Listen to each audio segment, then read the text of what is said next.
RRB NTPC solve paper की series चलाई जा रही है, जिसमें हम लोग 125 सेट को अच्छे ढंग से कंप्लीट करने वाले हैं। जिसमें पहला सेट जो है 28 दिसंबर 2020 को हुआ था, इसे कंप्लीट कर लिया गया है। 5 जनवरी 2021 में हुआ था, इसे भी कंप्लीट किया जा चुका है। 7 जनवरी 2021 में हुआ था, इसे भी कंप्लीट कर लिया गया है। 8 जनवरी 2021 में हुआ था, ये भी कंप्लीट किया जा चुका है। अब आपका स्टार्ट हो रहा है, जो कि हुआ था 10 जनवरी 2021 को। 10 जनवरी 2021 का पेपर हम आपके सामने रखते हैं। सभी मित्र जल्दी जल्दी आंसर देने की कोशिश करना। जो पेपर हम आपके सामने रख रहे हैं एनटीपीसी का, ये 10 जनवरी 2021 में पूछा गया क्वेश्चन है। प्रथम पाली में यानी 10:30 से 12 में पूछा गया क्वेश्चन है, जिसमें पहला क्वेश्चन जो हम आपके सामने रखते हैं। देखिए मित्र, हम इसमें केवल जीके की पोर्शन को कंप्लीट करेंगे, यानी आपके इस क्लास में जीके से संबंधित सारे क्वेश्चन जितने आए हैं, हम एक एक करके पूरे को अच्छे ढंग से कंप्लीट करने वाले हैं। बाकी मैथ और रीजनिंग जो है ये सर के द्वारा कराया जाएगा। जीके से संबंधित जितना भी क्वेश्चन था, मैंने अलग से इसकी पीडीएफ बना ली है, ताकि आपको प्रॉब्लम ना हो, क्योंकि बीच बीच में इसमें रीजनिंग और मैथ दिया गया था, तो मैंने अलग से करके इसकी पीडीएफ तैयार कर ली है। जिसमें पहला क्वेश्चन जो है मैंने आपके सामने रख दिया है। क्या कह रहा है? सरकार के कुल व्यय और ऋण को छोड़कर कुल प्राप्तियों के बीच के अंतर को कहा जाता है। बताइएगा इसका राइट आंसर क्या हो जाएगा। याद रखना, इसका जो राइट आंसर हो जाएगा राजकोषीय घाटा कहा जाता है। ऑप्शन सी यहाँ बिल्कुल परफेक्ट हो जाएगा। देखिए, सरकार के कुल व्यय और ऋण को छोड़कर कुल प्राप्तियों के बीच के अंतर को क्या कहा जाता है? राजकोषीय घाटा कहा जाता है। Right sir option number C यहाँ बिल्कुल परफेक्ट आंसर हो जाएगा। देखिए मित्र, जितना इंपॉर्टेंट हो जाता है इस क्वेश्चन को करना, उससे कहीं ज्यादा इंपॉर्टेंट हो जाता है एक्सप्लेनेशन पढ़ना, क्योंकि आपको पता है ये क्वेश्चन जो है प्रीवियस ईयर हो चुका है। आए ना आए इसकी बात नहीं है, लेकिन अगर आप इसका एक्सप्लेनेशन पढ़ लेंगे तो जरूरी है कि क्वेश्चन आना तय है। एक्सप्लेनेशन से क्वेश्चन आना ही आना है, तो आप एक्सप्लेनेशन को बिल्कुल भी स्किप नहीं करिएगा, अच्छे से पढ़िएगा। भी टाइम है, कोई जल्दबाजी नहीं है। एक्सप्लेनेशन में क्या लिखा गया है? सरकार के कुल व्यय और ऋण को छोड़कर कुल प्राप्तियों के बीच अंतर को राजकोषीय घाटा कहा जाता है। यदि सरकार की कुल प्राप्ति और कुल व्यय का संतुलन नकारात्मक हो तो यह राजकोषीय घाटे को दर्शाता है। ब्याज की देनदारियों के बाद बचा हुआ राजकोषीय घाटा प्राथमिक घाटा कहलाता है। देखिएगा, यहाँ इंपॉर्टेंट पॉइंट मिल जाता है कि ब्याज की देनदारियों के बाद बचा हुआ राजकोषीय घाटा जो है ये प्राथमिक घाटा कहलाता है। यदि सरकारी बजट के राजस्व खाते की कुल व्यय यदि कुल आय से अधिक हो तो उसे घाटे की मात्रा को राजस्व घाटा कहा जाता है। जब कोई देश निर्यात की तुलना में आयात अधिक करता है तो उसे व्यापार घाटा कहते हैं। नेक्स्ट क्वेश्चन आपके सामने, बताइएगा इसका राइट आंसर क्या हो जाएगा। क्या पूछा जा रहा है? अर्ध शुष्क जलवायु परिस्थितियों और कहा जाए अपशिष्ट मिट्टी में उगाई जाने वाली वह फसल जो खाद्य फसल के साथ साथ चारे की फसल भी है, निम्न में से क्या है? बताइएगा इसका राइट आंसर क्या होगा। यानी खाद्य फसल के साथ साथ चारे की भी फसल हो, यह आपको बताना है। तो सभी मित्र को पता है मक्का इसका बिल्कुल परफेक्ट आंसर हो जाएगा। तो जो भी मित्र बता रहे हैं मक्का, बिल्कुल सही आंसर बता रहे हो। एक्सप्लेनेशन लिखा गया है, इसे अच्छे से पढ़ लीजिएगा मित्र। एक्सप्लेनेशन इसे पॉज कर अच्छे से पढ़िएगा। नेक्स्ट क्वेश्चन आपके सामने है, इसका राइट आंसर बताना है। क्या पूछ रहा है?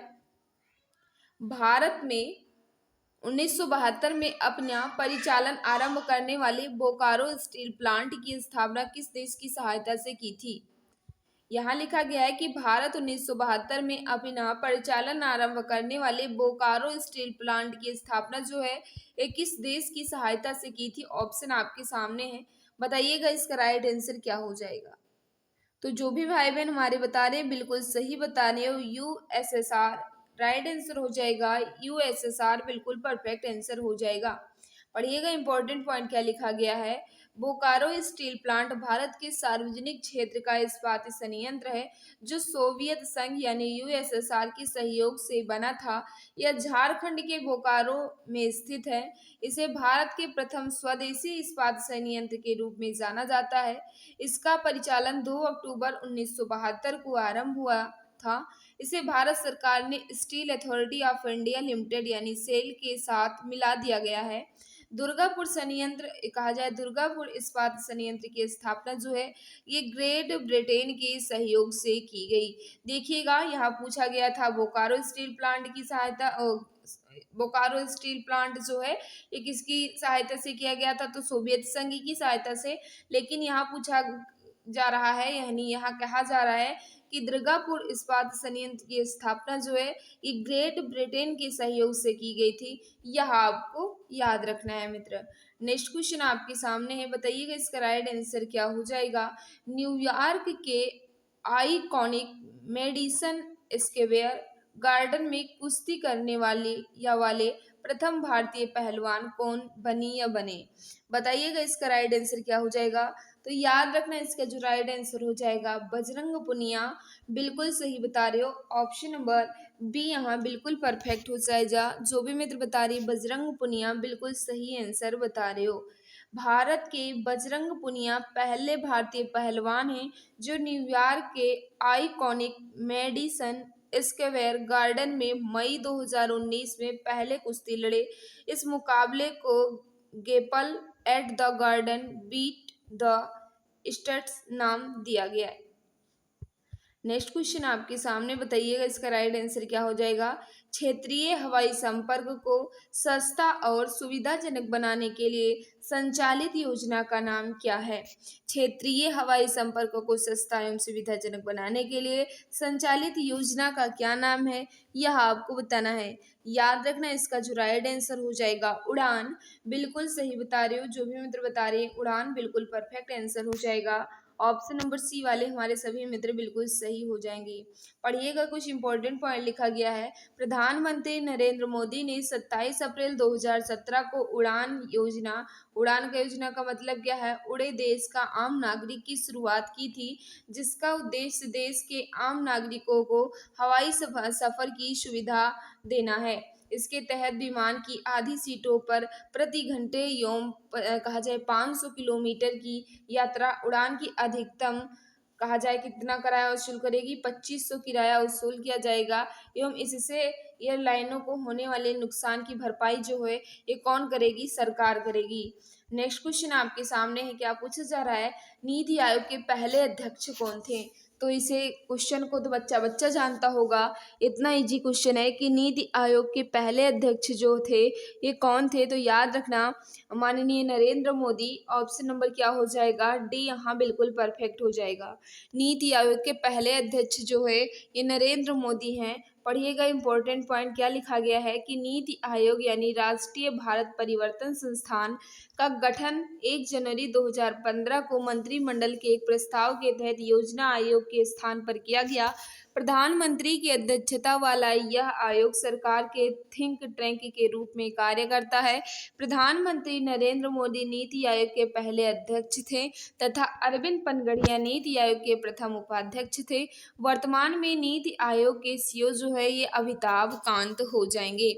नेक्स्ट क्वेश्चन आपके सामने, बताइएगा इसका राइट आंसर क्या हो जाएगा। इंटरनेशनल एटॉमिक एनर्जी एजेंसी का सर्जन किस वर्ष हुआ था। इंटरनेशनल एटॉमिक कहा जाए एटॉमिक एनर्जी एजेंसी जो है ये कब अस्तित्व में आई, यह आपको बताना है। याद रखना 1957। जो भी मित्र बता रहे हैं बिल्कुल सही बता रहे हो। बात करें तो राइट आंसर ऑप्शन नंबर ये यहाँ बिल्कुल सही हो जाएगा। जो भी मित्र बता रहे हैं बिल्कुल सही बता रहे हो। लिखा गया है अंतरराष्ट्रीय परमाणु ऊर्जा अभिकरण इंटरनेशनल एटॉमिक एनर्जी एजेंसी एक स्वायत्त स्वैच्छिक संस्था है जिसका उद्देश्य विश्व में परमाणु ऊर्जा का शांति रूप उपयोग सुनिश्चित करना है। इस संस्था का गठन जो ये कब हुआ था, तो याद रखना 29 जुलाई 1957 को हुआ था। इसका मुख्यालय जो ये वियना ऑस्ट्रिया में है। नेक्स्ट क्वेश्चन आपके सामने मित्र, बताइएगा इसका राइट आंसर क्या हो जाएगा। क्या पूछा जा रहा है, निम्नलिखित में से किसने संथाल विद्रोह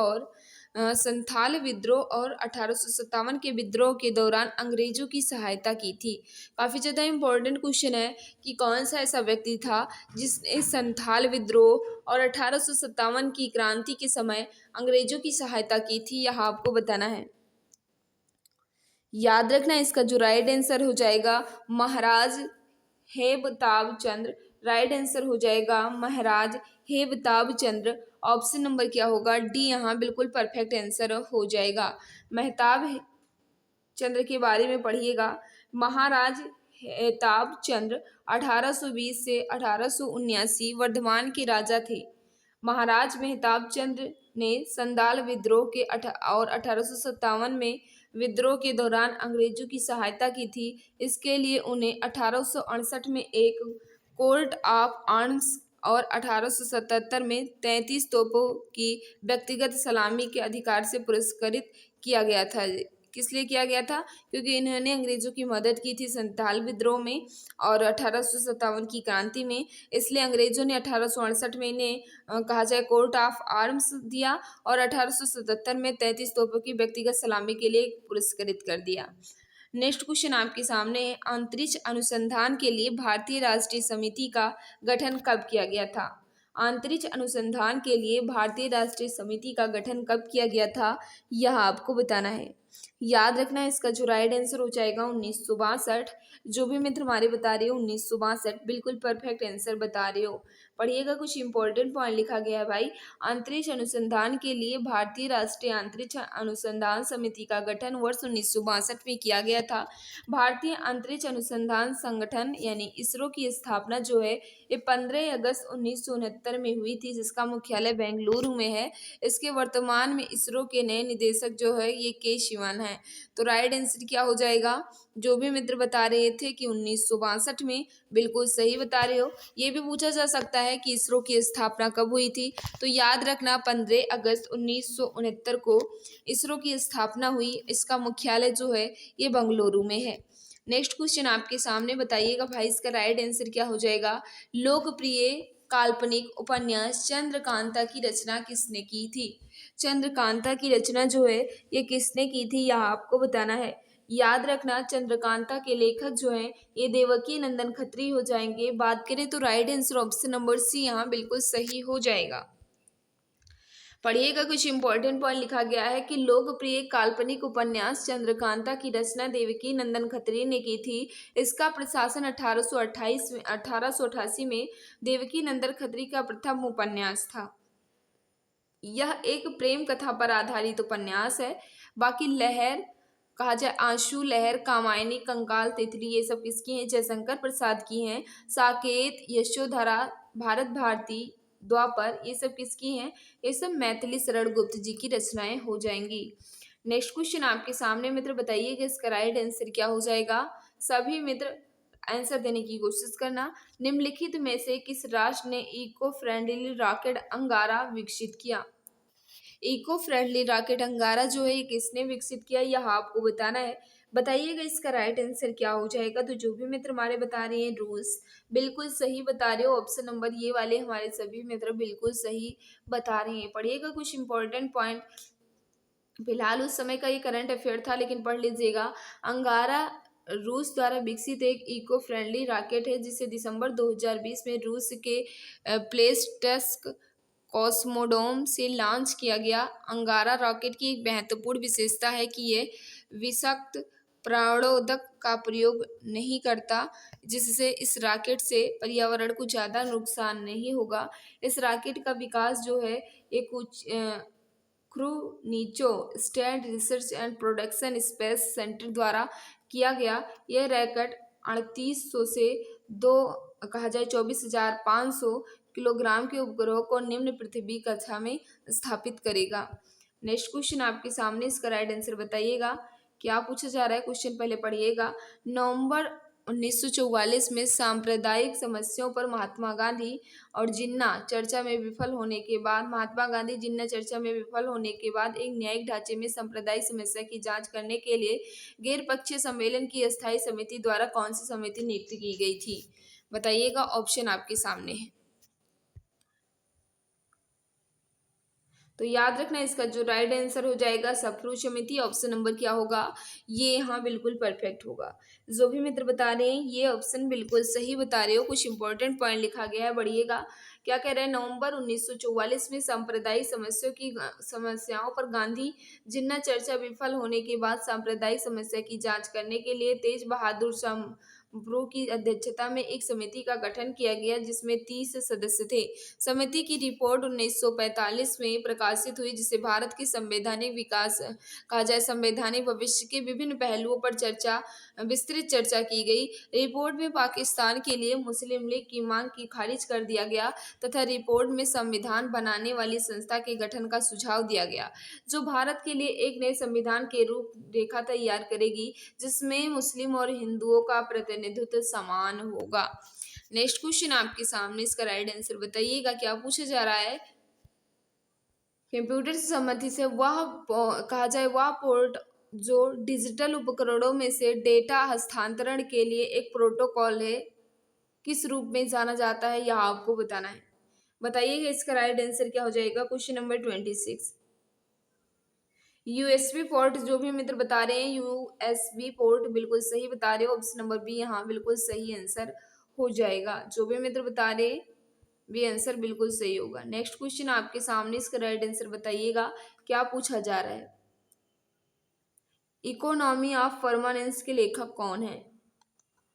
इकोनॉमी ऑफ परमानेंस के लेखक कौन है, यह आपको बताना है। बताइएगा इसका राइट आंसर क्या हो जाएगा। याद रखना इसका जो राइट आंसर हो जाएगा जे.सी. कुमारप्पा। ऑप्शन है क्या क्या होगा? ऑप्शन सी यहाँ बिल्कुल सही हो जाएगा, J C. Kumarappa. Option number C वाले हमारे सभी मित्र बिल्कुल सही आंसर बता रहे हो।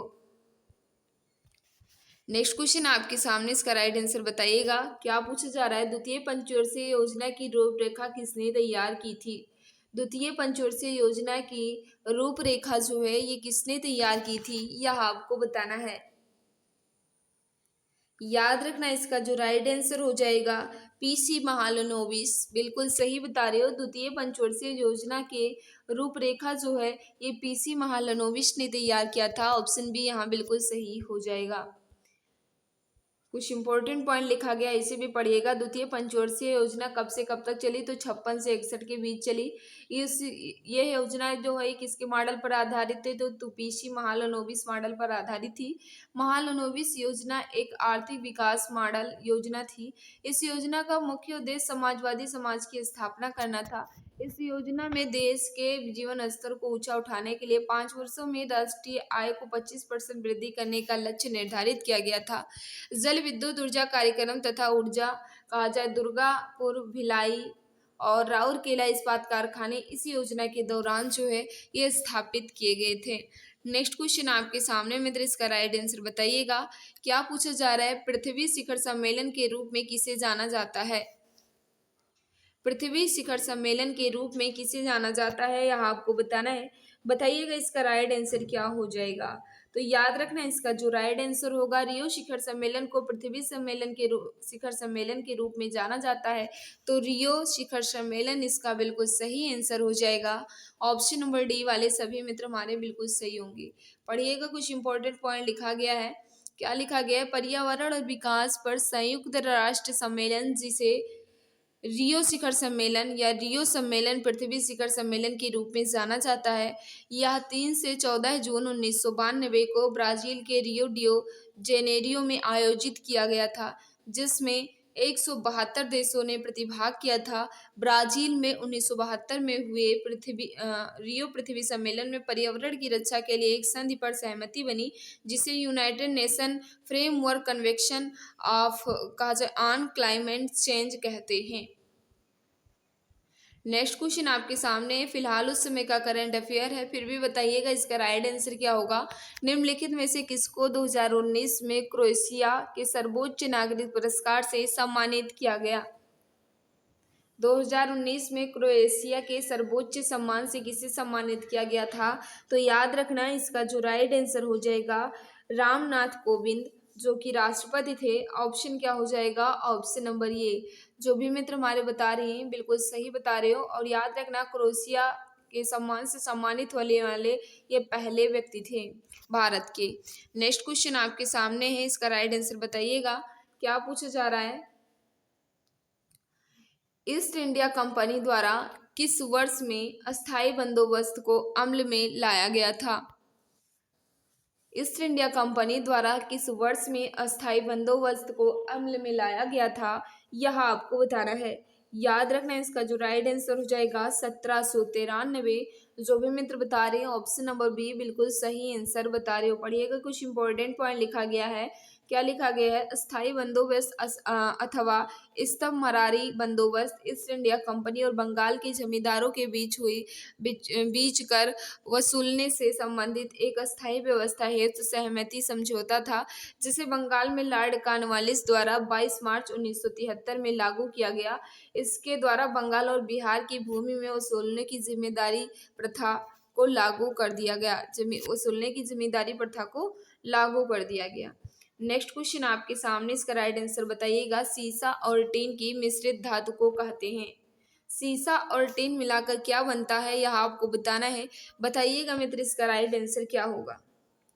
तो याद रखना इसका जो राइट आंसर हो जाएगा शोल्डर। ऑप्शन नंबर डी यहाँ बिल्कुल परफेक्ट हो जाएगा। जब सीसा और टीन मिलाया जाता है तो शोल्डर बनता है, जो कि ऑप्शन नंबर डी में दिया गया है। तो जो भी मित्र बता रहे हैं डी बिल्कुल परफेक्ट आंसर हो जाएगा। लिखा गया है, यहाँ पढ़िएगा। किसी धातु को किसी अन्य धातु या धातु के साथ मिश्रित या कहा जाए मिश्रण या मिश्र धातु कहलाता है। जब किसी धातु को किसी अन्य धातु या धातु से मिलाया जाता है तो उसको मिश्रित धातु कहते हैं या मिश्रण कहलाता है। मिश्र धातुओं के बहुत सारे घटक दिए गए हैं। यहाँ आप देख लीजिए कि पीतल किससे बनता है, कांसा किससे बनता है, शोल्डर किससे बनता है, जर्मन सिल्वर जो है ये किससे बनता है। नेक्स्ट क्वेश्चन आपके सामने है। बताइएगा, श्वेत क्रांति जिस प्रकार दुग्ध उत्पादन से संबंधित है, उसी प्रकार पीली क्रांति का संबंध है। आप जानते हैं कि श्वेत क्रांति का संबंध जो है ये दुग्ध से है, तो आपको बताना है कि पीली क्रांति का संबंध जो है ये किससे है। बताइएगा, इसका राइट आंसर क्या हो जाएगा। याद रखना, जिस प्रकार श्वेत क्रांति का संबंध जो है दुग्ध से है, उसी प्रकार पीली क्रांति का संबंध जो है ये तिलहन से है। Right answer option number C यहाँ बिल्कुल परफेक्ट हो जाएगा। जो भी मित्र बता रहे हैं सी बिल्कुल सही होगा। पढ़िएगा, कुछ इंपॉर्टेंट पॉइंट लिखा गया है कि भारत में पहली क्रांति की शुरुआत जो 1966 से 67 में हुई थी, जिसे हरित क्रांति के नाम से जाना जाता है। कुछ प्रमुख क्रांतियां हैं जिससे संबंधित क्षेत्र भी आपके सामने लिखे गए हैं। पढ़िएगा, जैसे हरित क्रांति का संबंध जो है खाद्यान्न उत्पादन से था। श्वेत क्रांति का कहा जाए संबंध जो है ये दुग्ध उत्पादन से था। पीली क्रांति का संबंध जो है ये खाद्य तेलों तथा तिलहन के उत्पादन से था। नीली क्रांति का संबंध जो है ये मत्स्य उत्पादन से था। गुलाबी क्रांति का प्याज और झींगा मछली के उत्पादन से था। रजत क्रांति का अंडा और मुर्गे के उत्पादन से था। गोल क्रांति का आलू उत्पादन में वृद्धि से था। ये जो क्रांतियां थी उनसे संबंधित ये लिखे गए थे कि उनका संबंध जो है संबंधित क्षेत्र जो है ये कौन सा है, इसे आप याद रख लीजिएगा मित्र। नेक्स्ट क्वेश्चन आपके सामने, बताइएगा इसका राइट आंसर क्या होगा। निम्नलिखित में से किस उपकरण का प्रयोग वायुमंडलीय दाब को मापने के लिए किया जाता है। वायुमंडलीय दाब को मापने के लिए किस उपकरण का प्रयोग किया जाता है, यह आपको बताना है। याद रखना, इसका जो राइट आंसर हो जाएगा, जब वायुमंडलीय दाब की बात करेगी तो बैरोमीटर इसका बिल्कुल परफेक्ट आंसर हो जाएगा। वायुमंडलीय दाब को मापने के लिए हम बैरोमीटर का प्रयोग करते हैं, तो right answer option number D यहाँ बिल्कुल परफेक्ट होगा। जो भी भाई बहन हमारे बता रहे हैं बैरोमीटर बिल्कुल सही बता रहे हो। पढ़िएगा, कुछ इंपॉर्टेंट पॉइंट लिखा गया है कि वायुमंडलीय दाब को मापने के लिए बैरोमीटर का प्रयोग किया जाता है। बैरोमीटर के आविष्कार इवान गेलिस्टा टोरिसेली और ऑडियोमीटर से वाहन द्वारा चली गई दूरी के माप को मापा जाता है। तापमापी या थर्मामीटर के द्वारा ताप या ताप के प्रवणता को मापा जाता है। थर्मामीटर की खोज जो है ये गैलीलियो या गैलीली ने की थी। नेक्स्ट क्वेश्चन आपके सामने, बताइएगा इसका राइट आंसर क्या हो जाएगा। पूछा जा रहा है कि वर्षा ऋतु के दौरान जब पौधों के लिए आवश्यक मृदा आर्द्रता की तुलना में अधिक वर्षा होती है तो इसे किस रूप में संदर्भित किया जाता है। आवश्यकता से कहा जाए जब अधिक वर्षा होती है तो इसे किस रूप में संदर्भित किया जाता है, यह आपको बताना है। याद रखना, इसे कहते हैं आर्द्र भूमि कृषि, यानी कहा जाए तो राइट आंसर ऑप्शन नंबर ये यहाँ बिल्कुल परफेक्ट हो जाएगा। आर्द्र भूमि कृषि के रूप में संदर्भित किया जाता है। इंपॉर्टेंट पॉइंट लिखा गया है, कुछ पढ़ लीजिएगा। वर्षा ऋतु के दौरान जब पौधों के लिए आवश्यक मृदा आर्द्रता की तुलना में अधिक वर्षा होती है तो उसे आर्द्र भूमि कृषि कहा जाता है। शुष्क भूमि कृषि सिंचाई के किए बिना ही कृषि करने की तकनीकी है। यह शुष्क भूमियों के लिए उपयोगी है जहां बहुत कम वर्षा होती है। संघन कृषि उत्पादन उत्पादन की वह प्रणाली है जिसमें कम जमीन में अधिक परिश्रम, पूंजी, उर्वरक या कीटनाशक आदि डालकर अधिक उत्पादन किया जाता है, जिसमें इसमें एक ही भूमि पर वर्ष में कई फसल लगाई जाती हैं। नेक्स्ट क्वेश्चन आपके सामने है, फिलहाल उस समय का करंट अफेयर है, फिर भी बताइएगा इसका राइट आंसर क्या हो जाएगा। वर्ष 2019 में थाईलैंड की खाड़ी में किस चक्रवात का आरंभ हुआ था। थाईलैंड की खाड़ी में 2019 में कौन सी चक्रवात आई थी, यह आपको बताना है। याद रखना इसका जो राइट आंसर हो जाएगा पाबुक चक्रवात, यानी कहा जाए ऑप्शन नंबर बी। पाबुक चक्रवात आई थी 2019 में थाईलैंड की खाड़ी में। ऑप्शन नंबर क्या होगा, बी यहाँ बिल्कुल परफेक्ट हो जाएगा। एक्सप्लेनेशन नहीं पढ़िएगा क्योंकि वो करंट अफेयर था उस समय का। नेक्स्ट क्वेश्चन आपके सामने, इसका राइट आंसर बताइएगा। क्या पूछा जा रहा है, 9 भारतीय भाषाओं की एकीकृत लिपि है जिसे एक सामान्य भारतीय लिपि के रूप में प्रस्तावित किया जा सकता है। पहले खाली स्थान दिया गया है, 9 भारतीय भाषाओं की एकीकृत लिपि है जिसे एक सामान्य भारतीय लिपि के रूप में प्रस्तावित किया जा सकता है, उसे आपको बताना है। तो जो भी मित्र बता रही है भारतीय लिपि बिल्कुल सही बता रहे हो। ऑप्शन क्या हो जाएगा, भारतीय लिपि। ऑप्शन ये वाले हमारे सभी मित्र बिल्कुल सही बता रहे हो। देखिएगा कुछ इंपॉर्टेंट पॉइंट पढ़िएगा फिर आपको समझ में आ जाएगा कि भारतीय लिपि भारतीय भाषाओं में एक एकीकृत लिपि है जिसमें 9 भारतीय लिपियों का समावेश हुआ है, जिसे देवनागरी लिपि, बंगाली, गुरुमुखी, गुजराती, उड़िया, तेलुगु, कन्नड़, मलयालम और द्रविड़ ये शामिल है किसमें, भारतीय लिपि में, जिसमें अंग्रेजी और उर्दू अभी तक शामिल नहीं किया गया है क्योंकि उर्दू और अंग्रेजी वर्णमाला प्रणालियों में एक बहुत अलग ध्यानतम संगठन है,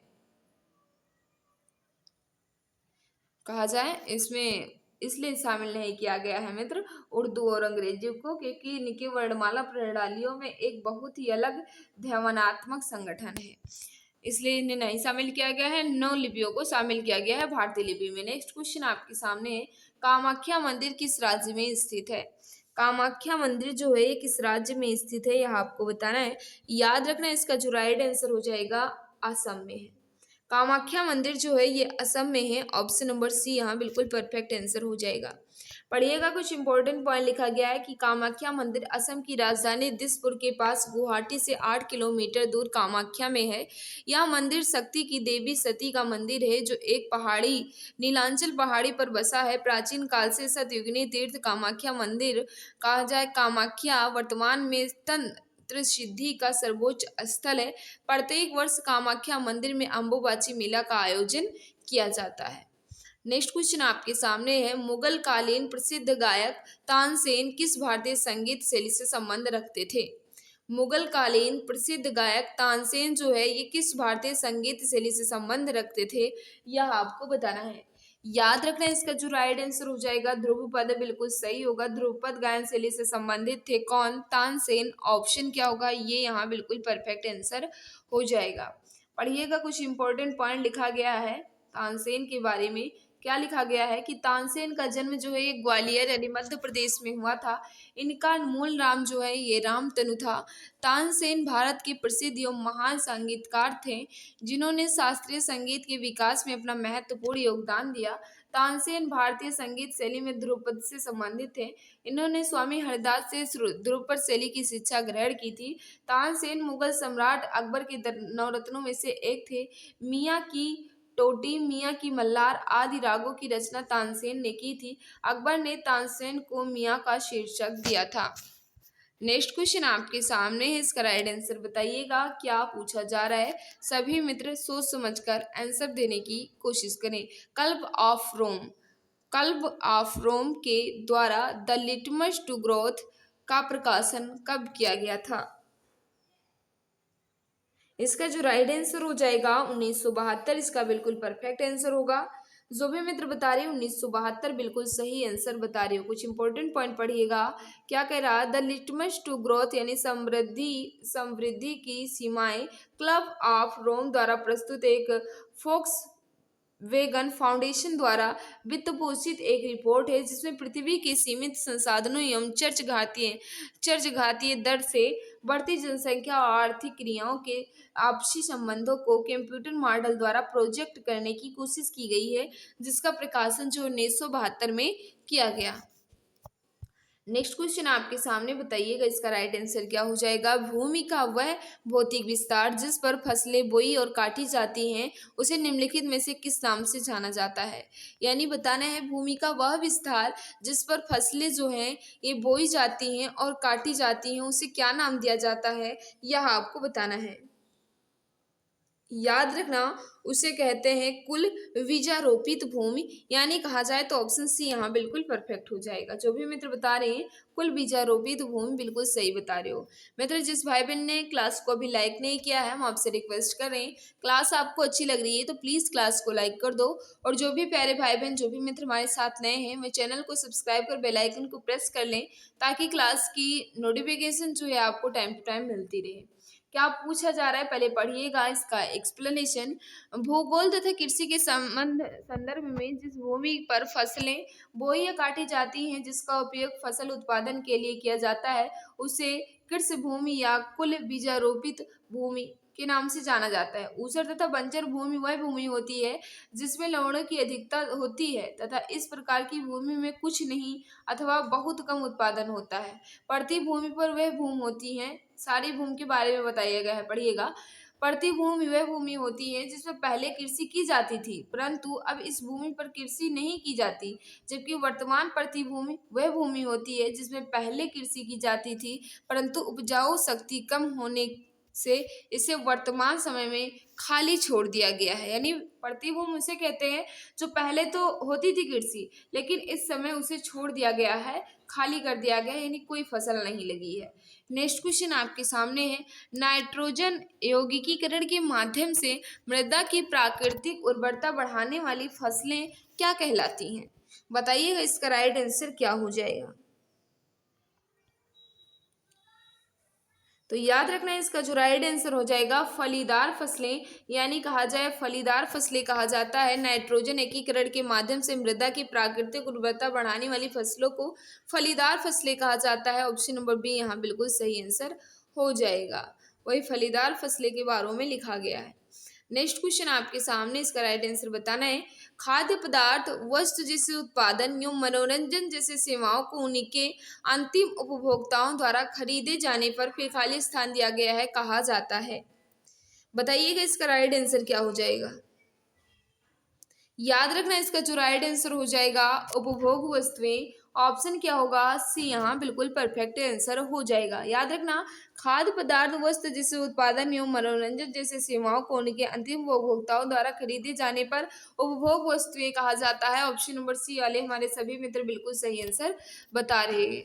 लिखा क्या है, उपभोग कहा जाए, उपभोग वह आर्थिक क्रिया है जिसमें व्यक्तिगत तथा सामूहिक आवश्यकताओं की संतुष्टि के लिए वस्तुओं या सेवाओं की उपयोगिता का कहा जाए उपभोग किया जाता है। खाद्य पदार्थ वस्तु जैसे उत्पादन एवं मनोरंजन जैसी सेवाओं को उनके अंतिम उपभोक्ताओं द्वारा खरीदे जाने पर वस्तुओं का उपभोग वस्तुओं कहा जाए, वस्तुओं का उपभोग वस्तुओं कहा जाता है।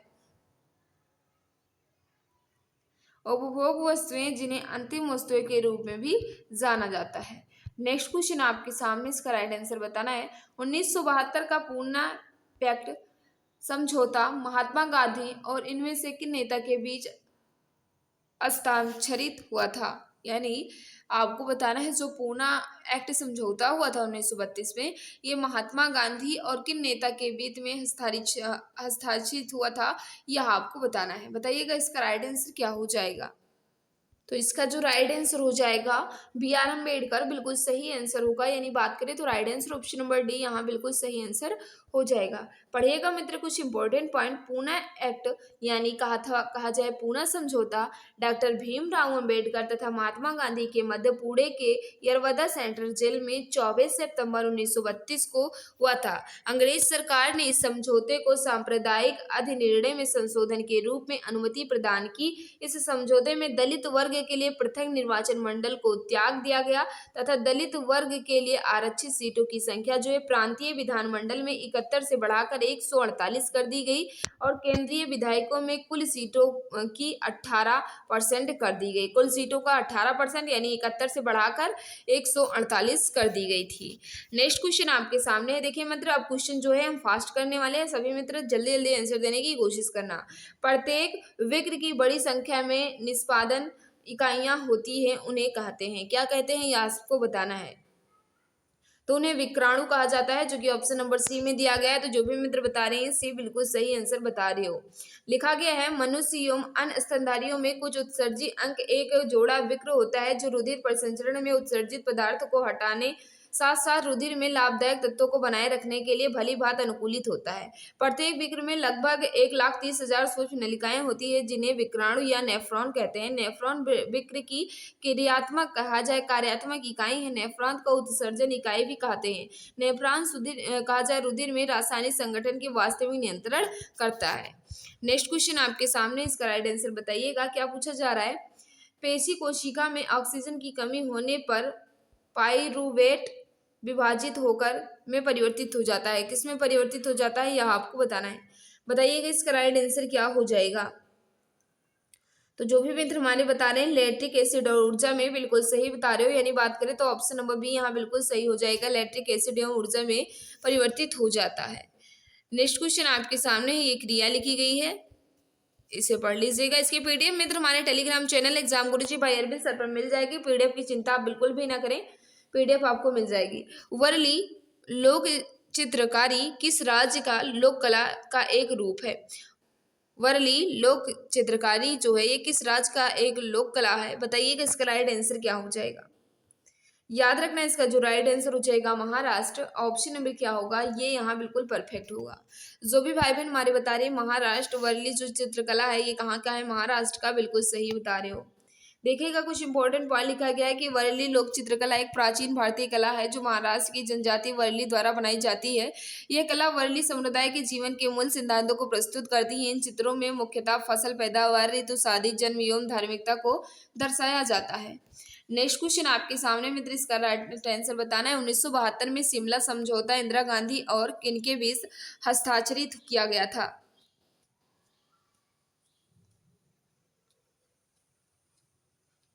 तो याद रखना इसका जो राइट आंसर हुआ क्या होगा, शिमला समझौते की बात की जा रही है तो ये इंदिरा गांधी और जुल्फकार अली भुट्टो के द्वारा के बीच कहा जाए हस्ताक्षरित हुआ था। राइट आंसर ऑप्शन नंबर ये यहाँ बिल्कुल परफेक्ट आंसर हो जाएगा।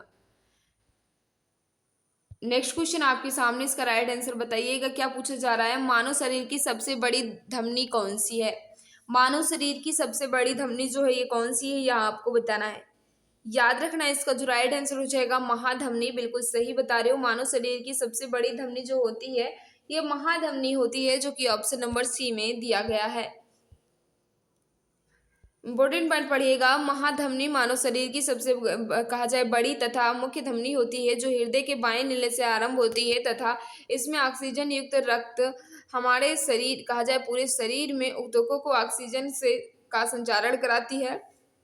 यह धमनी देहिक एवं फुसफुसीय रक्त परिवहन करती हैं तथा देहिक कोशिकाओं और शिरा तंत्र से होती हुई वह पुनः हृदय के दाएं अलिंद में प्रवेश कर जाती हैं।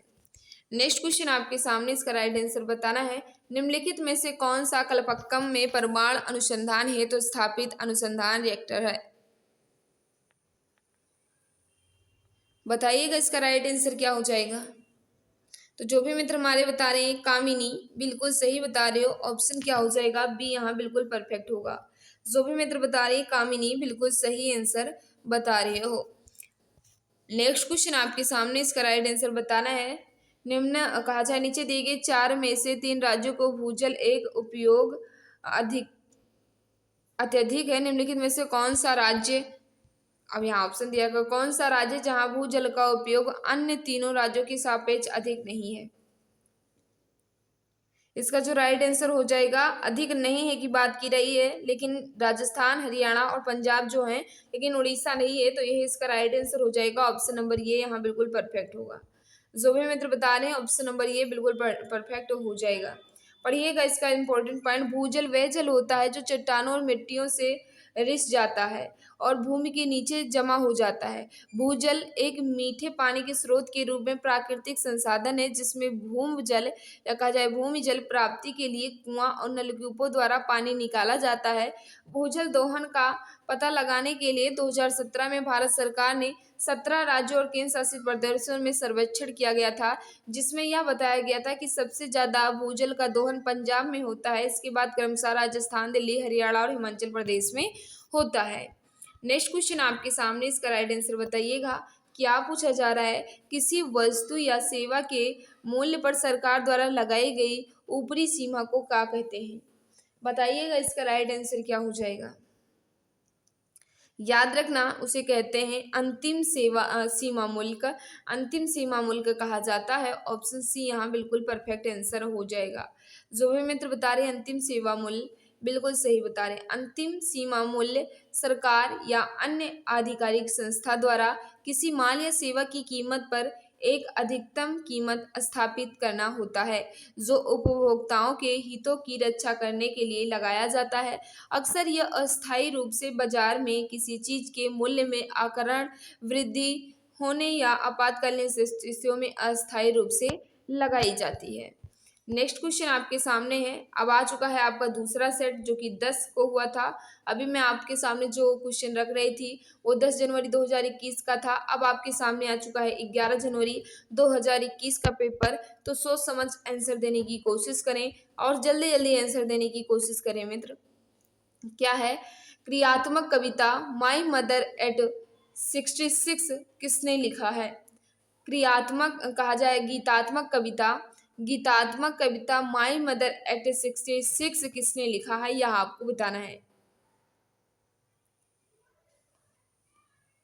तो जो भी मित्र हमारे बता रहे हैं कमला दास, बिल्कुल सही आंसर बता रहे हो कमला दास, इसका बिल्कुल परफेक्ट आंसर हो जाएगा। गीतात्मक कविता है माई मदर एट 66, ये जो कविता है जो कमला दास द्वारा लिखी गई है।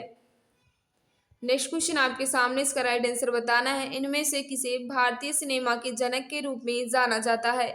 भारतीय सिनेमा के जनक के रूप में किन्हें जाना जाता है? तो याद रखना इसका जो राइट आंसर हो जाएगा दादा साहेब फाल्के। ये तो सभी को पता है कि दादा साहेब फाल्के को भारतीय सिनेमा के जनक के रूप में जाना जाता है। ऑप्शन सी यहाँ बिल्कुल परफेक्ट आंसर हो जाएगा। पढ़िएगा कुछ इंपॉर्टेंट नाम। धुड़ीराज गोविंद फाल्के यानी जिनका नाम दादा साहेब फाल्के का जन्म जो है महाराष्ट्र के नासिक में हुआ था। इन्हें भारतीय सिनेमा के जनक के रूप में जाना जाता है। दादा साहेब फाल्के के भारतीय सिनेमा में आजीवन योगदान के लिए इन्हीं के सम्मान में भारत सरकार द्वारा 1969 में दादा साहेब फाल्के पुरस्कार की स्थापना की गई और भारतीय सिनेमा में सबसे प्रतिष्ठित पुरस्कार है। सबसे प्रतिष्ठित पुरस्कार जो है भारतीय सिनेमा में कौन सा है? तो दादा साहेब फाल्के पुरस्कार है, जो कि इसकी स्थापना कब हुई थी? 1969 में की गई थी। नेक्स्ट क्वेश्चन आपके सामने मित्र, इसका राइट आंसर बताना है। बताइएगा इसका राइट आंसर क्या हो जाएगा। कंप्यूटर के संबंध में किसी स्टोरेज डिवाइस से डाटा प्राप्त करने या किसी परिधीय इकाई से डेटा प्राप्त करने के लिए लिया गया समय के रूप में जाना जाता है। किस समय के रूप में जाना जाता है, यह आपको बताना है। बताइएगा इसका राइट आंसर क्या हो जाएगा।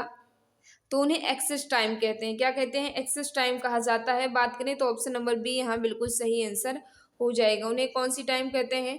एक्सेस टाइम कहा जाता है। नेक्स्ट क्वेश्चन आपके सामने है। क्वेश्चन नंबर तो नहीं है, फिर भी बताइएगा। क्वेश्चन मैंने हाइड कर दिया है मित्र, क्योंकि क्वेश्चन बीच बीच में मैथ और रीजनिंग दिया गया था, जिसे मैंने काट कर एक अलग पीडीएफ क्रिएट किया है जो हम आपके सामने रख रहे हैं। इसकी पीडीएफ हमारे टेलीग्राम चैनल पर मिल जाएगी। पीडीएफ की चिंता ना करें। अंतर्राज्यीय विवाद में समन्वय के लिए भारत के संविधान में निम्नलिखित में से किस अनुच्छेद के तहत एक अंतर्राज्य परिषद का गठन किया गया है? बताइएगा इसका राइट आंसर क्या हो जाएगा। तो जो भी मित्र बता रहे हैं अनुच्छेद 263 में अंतर राज्य परिषद का गठन किया गया है, जो कि आर्टिकल 263 बिल्कुल सही बता रहे हो। ऑप्शन नंबर क्या हो जाएगा? बी वाले हमारे सभी मित्र बिल्कुल सही बता रहे हैं। नेक्स्ट क्वेश्चन है। उससे पहले पढ़िएगा, कुछ इंपॉर्टेंट पॉइंट लिखा गया है। अंतर्राज्य विवादों में समन्वय के लिए भारतीय संविधान के अनुच्छेद 263 में एक अंतर्राज्य परिषद के गठन का प्रावधान किया गया है, जबकि अनुच्छेद 19 में स्वतंत्रता के अधिकारों का वर्णन किया गया है।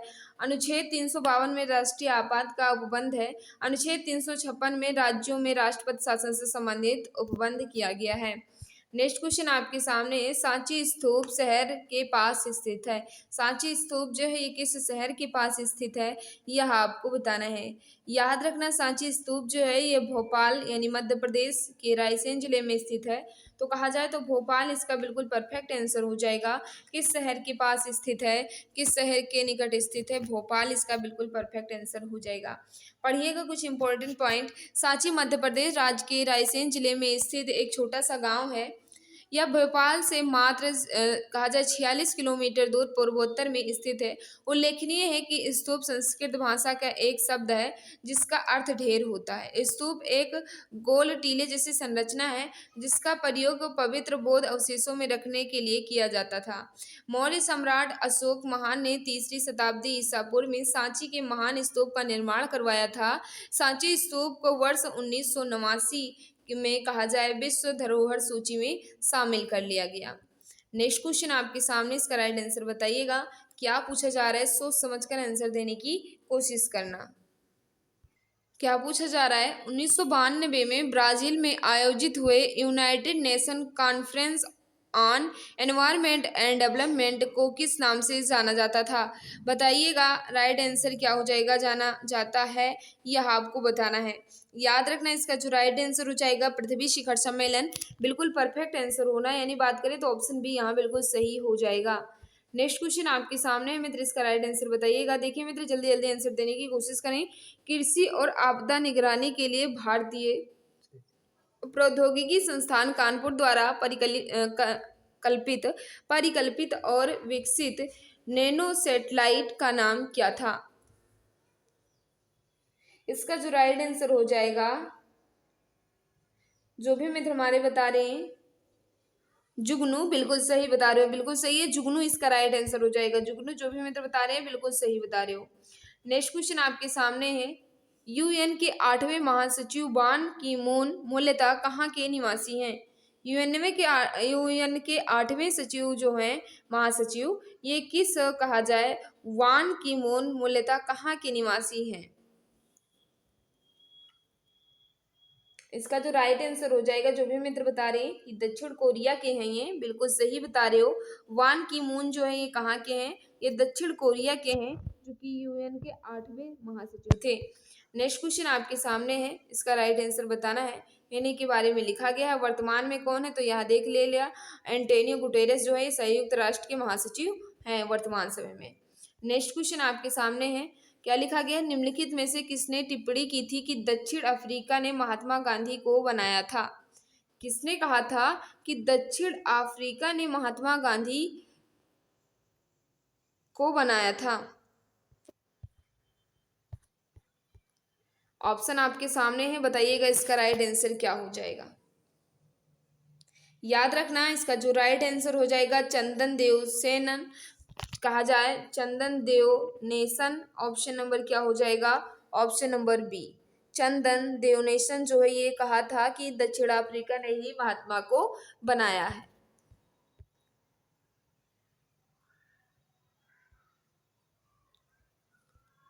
नेक्स्ट क्वेश्चन आपके सामने है, इसका राइट आंसर बताइएगा क्या हो जाएगा। सभी मित्र सोच समझ आंसर देने की कोशिश करें। क्या पूछा जा रहा है, भारत में किंग जॉर्ज पंचम और क्वीन मैरी के स्वागत के लिए 1911 में गेटवे ऑफ इंडिया की पारंपरिक फिर खालिस्तान दिया गया शैली में बनाया गया था। बताइएगा इसका राइट आंसर क्या हो जाएगा। तो इसका जो राइट आंसर हो जाएगा इंडो शार सैनिक शैली में। ऑप्शन नंबर क्या हो जाएगा, ऑप्शन डी यहाँ बिल्कुल परफेक्ट आंसर हो जाएगा। इंपॉर्टेंट पॉइंट लिखा गया, इसको पॉज कर पढ़ लीजिएगा मित्र। नेक्स्ट आपके सामने है, आधुनिक विद्युत जनरेटर फिर खालिस्तान दिया गया है सिद्धांत पर कार्य करता है।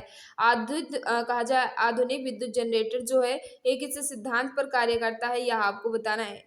याद रखना इसका जो राइट आंसर हो जाएगा, जो भी मित्र बता रहे हैं, विद्युत चुंबकीय प्रेरक के सिद्धांत पर कार्य करता है। ऑप्शन क्या हो जाएगा, सी यहाँ बिल्कुल परफेक्ट आंसर हो जाएगा। जो भी मित्र बता रहे हैं सी बिल्कुल सही हो जाएगा। यानी कहा जाए विद्युत जनित या विद्युत जनरेटर एक ऐसी युक्ति है जो यांत्रिक ऊर्जा को विद्युत ऊर्जा में बदलने के काम आती है। इसके लिए प्रायः माइकल फेराडे ने विद्युत चुम्बकीय प्रेरक के सिद्धांत का प्रयोग करती थी। विद्युत मोटर इसके विपरीत है, यानी विद्युत ऊर्जा को यांत्रिक ऊर्जा में बदलने का कार्य करता है विद्युत मोटर। नेक्स्ट आपके सामने है, बताइएगा गुजरात स्थित जूनागढ़ की गिरनार पहाड़ियां आमों की किस किस्म के लिए प्रसिद्ध है। गुजरात में स्थित जूनागढ़ की गिरनार पहाड़ियां जो है ये आमों की किस किस्म के लिए प्रसिद्ध है, यह आपको बताना है।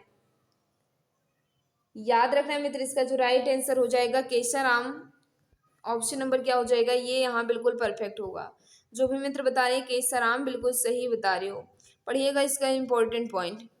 पढ़िएगा मित्र, कुछ इंपॉर्टेंट पॉइंट लिखा गया है कि गुजरात के जूनागढ़ की गिरनार पहाड़ियां अपने केसर आमों के लिए प्रसिद्ध हैं। ये पहाड़ियां अहमदाबाद से 320 किलोमीटर की दूरी पर स्थित हैं।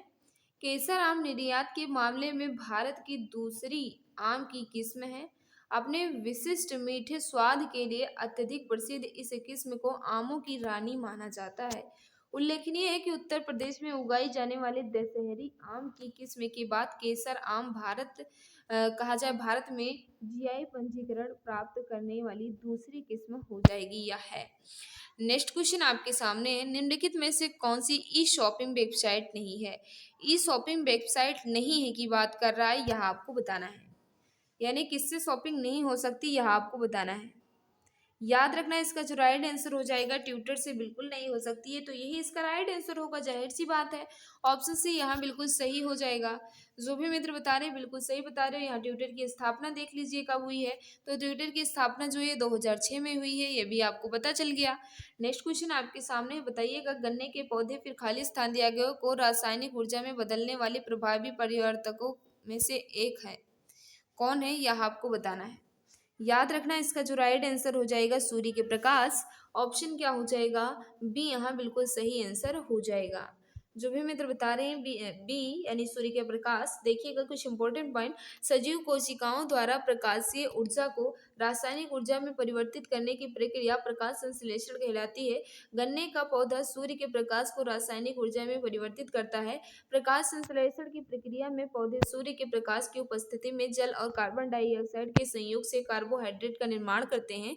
उप उप उत्पाद के रूप में ऑक्सीजन मुक्त करते हैं, ये भी आपको याद रखना है। नेक्स्ट आपके सामने अंतर्राष्ट्रीय परमाणु ऊर्जा एजेंसी की स्थापना किस वर्ष की गई थी। अंतर्राष्ट्रीय परमाणु ऊर्जा एजेंसी की स्थापना जो है ये किस वर्ष की गई थी, यह आपको बताना है। तो जो भी मित्र बता रहे 1957 में की गई थी, यानी कहा जाए तो डी यहाँ बिल्कुल परफेक्ट हो जाएगा। तो बिल्कुल सही आंसर बता रहे हो।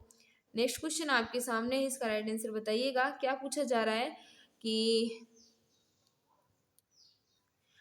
एक अलग अनुशासन के रूप में माइक्रोनॉमिक्स के संस्थापक जनक के रूप में किसे जाना जाता है। तो इसका जो राइट आंसर हो जाएगा, जो भी मित्र हमारे बता रहे हैं, जॉन मेनार्ड किन्स, यानी कहा जाए जॉन मेनार्ड किन्स बिल्कुल सही आंसर हो जाएगा। Option number D. ये कुछ इंपॉर्टेंट पॉइंट लिखा है, इसे कहा जाए पहुंच कर आप देख लीजिएगा।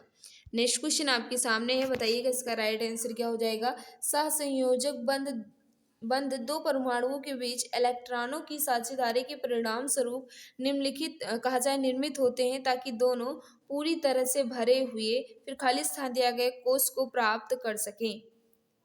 यानी पूछ रहा है सहसंयोजक बंध दो परमाणुओं के बीच इलेक्ट्रॉनों की साझेदारी के परिणाम स्वरूप निर्मित होते हैं, ताकि दोनों पूरी तरह से भरे हुए फिर खाली स्थान दिया गया है कोष को प्राप्त कर सके। कौन से कोष को, यह आपको बताना है।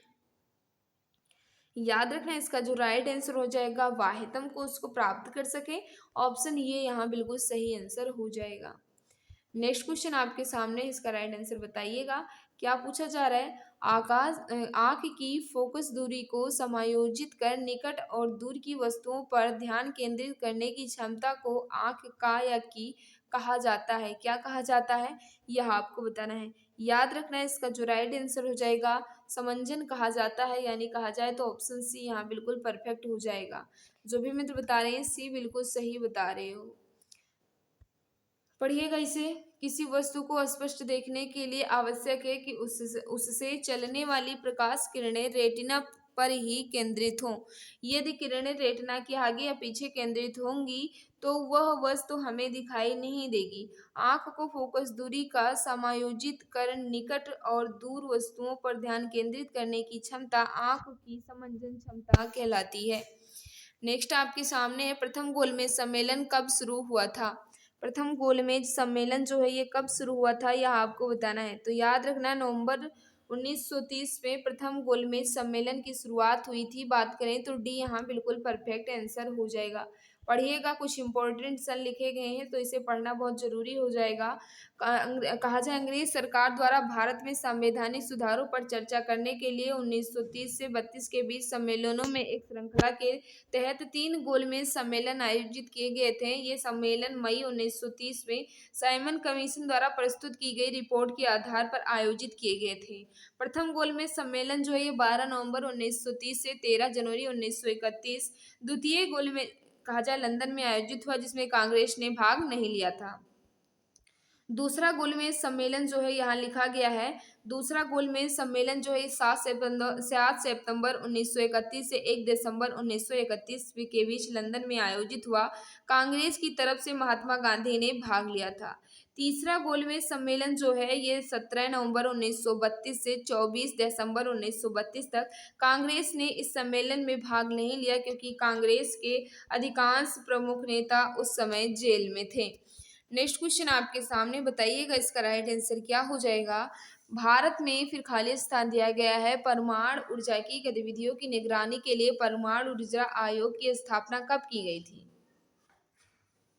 याद रखना है इसका जो राइट आंसर हो जाएगा अगस्त 1948। इसका बिल्कुल परफेक्ट आंसर हो जाएगा। यानी बात करें तो डी वाले हमारे सभी भाई बहन बिल्कुल सही आंसर बता रहे हो। पढ़िएगा कुछ इंपॉर्टेंट पॉइंट। भारत में परमाणु ऊर्जा आयोग की स्थापना परमाणु ऊर्जा अधिनियम के तहत 3 अगस्त 1948 को की गई थी, जिसके पहले अध्यक्ष डॉक्टर होमी जहांगीर भाभा थे। इसका मुख्यालय मुंबई में है। यह विभाग नाभिकीय विद्युत ऊर्जा की प्रौद्योगिकी के विभिन्न क्षेत्रों में उपयोग तथा मूलभूत संसाधन में संकलन है।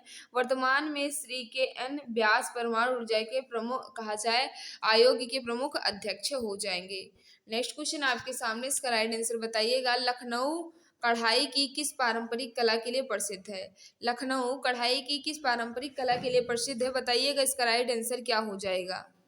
याद रखना है इसका जो राइट आंसर हो जाएगा चिकनकारी बिल्कुल सही हो जाएगा। लखनऊ की कढ़ाई को किस लखनऊ की कढ़ाई कौन सी है? तो चिकनकारी बिल्कुल परफेक्ट आंसर होगा।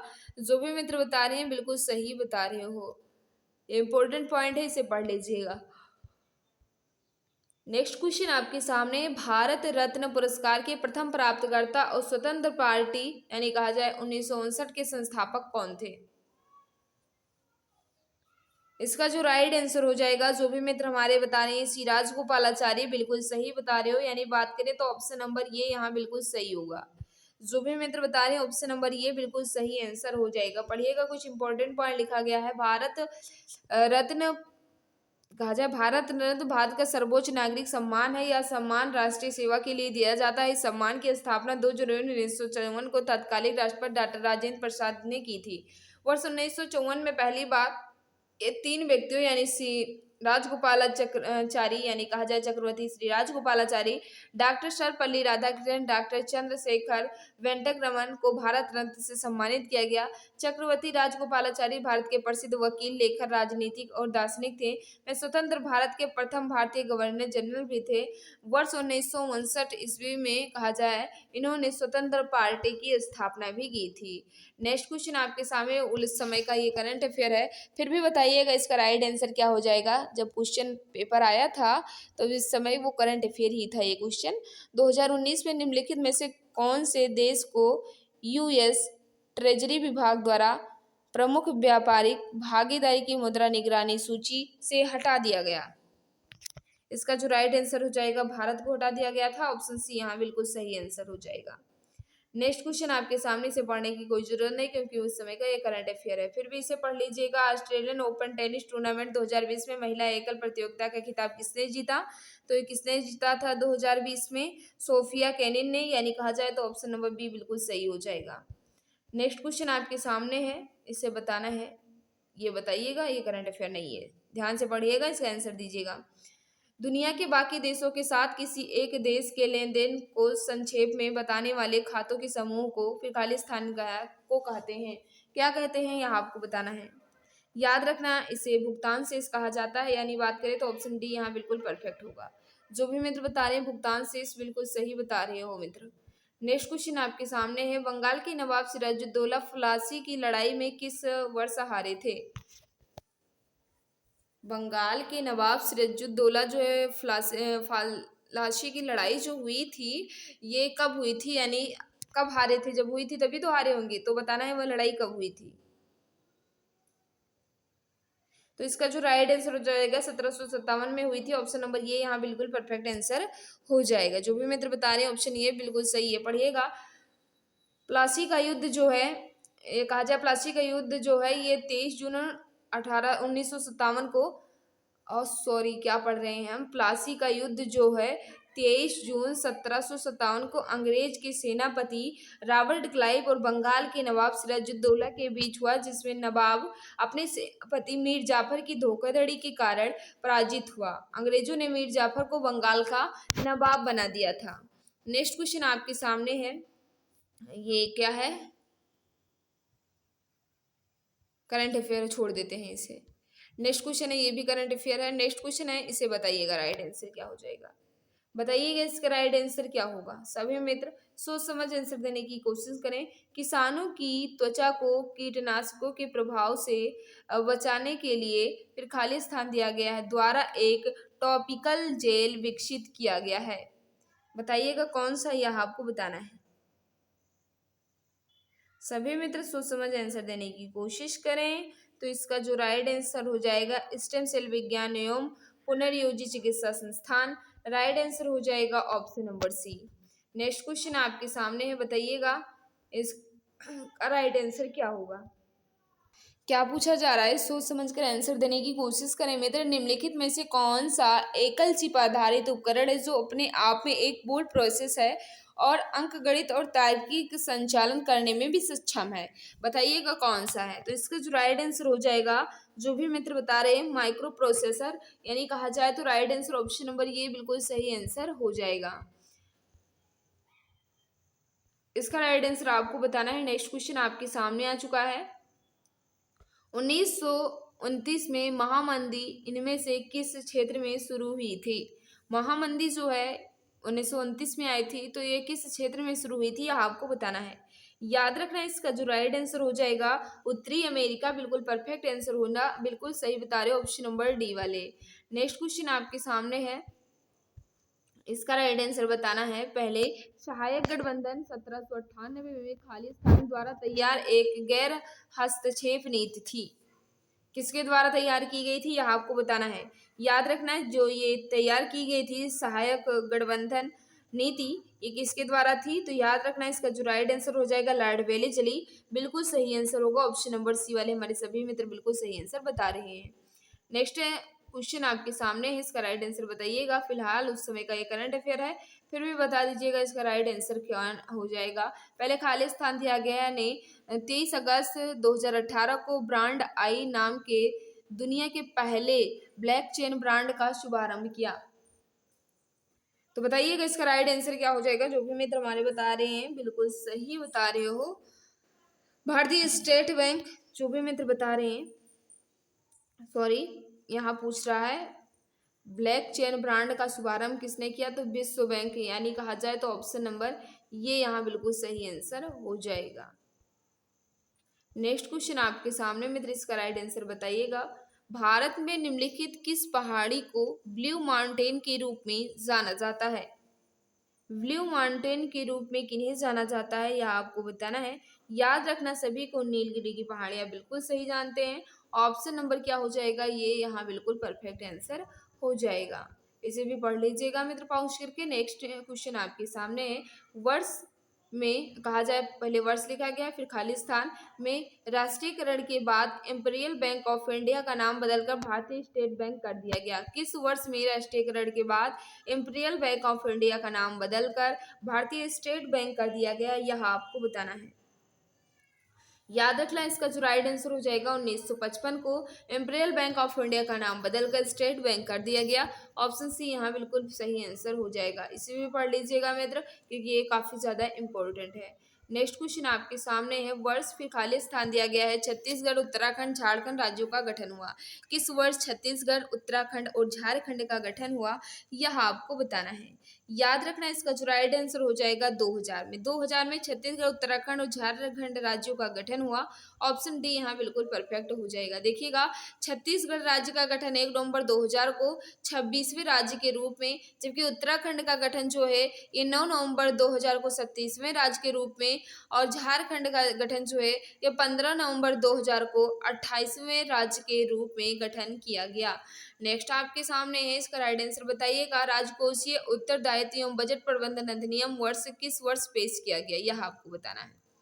किस वर्ष पेश किया गया, तो कहा जाए 3 और 4 दोनों होता है, तो दोनों ऑप्शन में है, तो कौन सा हमारे, ये क्वेश्चन जो है विवादित भी था। इसे कहा जाए तो निरस्त कर दिया था आयोग द्वारा, क्योंकि 3 में लागू किया गया था, और जो कहा जाए सूचित किया गया था और लागू किया गया था, 3 और 4 दोनों था, तो ऑप्शन में ये सही आंसर नहीं था, इसे निरस्त कर दिया गया था इस क्वेश्चन को। मिट्टी का तेल लालटेन बत्ती में इनमें से किस गुण के कारण ऊपर उठता है।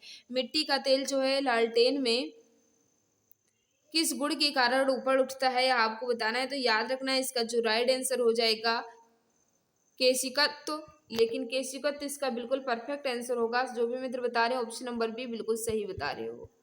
इसे भी पढ़ लीजिएगा मित्र पॉज करके।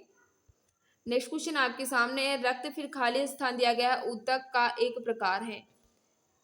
रक्त जो है ये किस प्रकार ऊतक का है, यह आपको बताना है। तो याद रखना, इसका जो राइट आंसर हो जाएगा संयोजी ऊतक है रक्त। ऑप्शन नंबर क्या होगा, सी यहाँ बिल्कुल परफेक्ट आंसर हो जाएगा। नेक्स्ट क्वेश्चन आपके सामने है, इसका राइट आंसर बताना है। सभी मित्र जल्दी जल्दी आंसर देने की कोशिश करें। अर्थशास्त्र के संबंध में SLR का पूर्ण रूप क्या है। SLR का पूर्ण रूप आपको बताना है। बताइएगा इसका राइट आंसर क्या हो जाएगा। तो इसका जो राइट आंसर हो जाएगा एस्ट्यूटरी लिक्विडेड रेशियो, यानी कहा जाए ऑप्शन नंबर डी यहाँ बिल्कुल परफेक्ट आंसर हो जाएगा।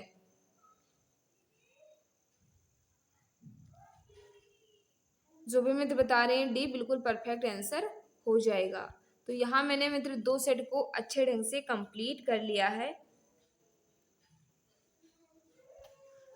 जितने भी क्वेश्चन थे जीके से संबंधित मैंने पूरे को अच्छे ढंग से कंप्लीट किया। 10-1-2021 वाला और 11-1-2021 वाला, इस क्लास में मैंने 2 सेट अच्छे से कंप्लीट कर लिया। अब हमारा जो होगा वो होगा नेक्स्ट सेट, जो कि अच्छे ढंग से हम उसे भी कंप्लीट करेंगे। जिस भाई बहन ने अभी तक क्लास को लाइक नहीं किया है वे क्लास को लाइक कर देंगे, और जो भी प्यारे भाई बहन जो भी मित्र हमारे साथ नए हैं वे चैनल को सब्सक्राइब कर बेल आइकन को प्रेस कर लेंगे, ताकि क्लास की नोटिफिकेशन आपको मिलती रहे। इसकी पीडीएफ कहाँ मिलेगी, पीडीएफ हमारे टेलीग्राम चैनल एग्जाम गुरुजी बाय अरविंद सर पर मिल जाएगी। पीडीएफ की चिंता आप बिल्कुल भी ना करें मित्र। तो अब हमारा नेक्स्ट सेट जो होगा वो आपके सामने होगा।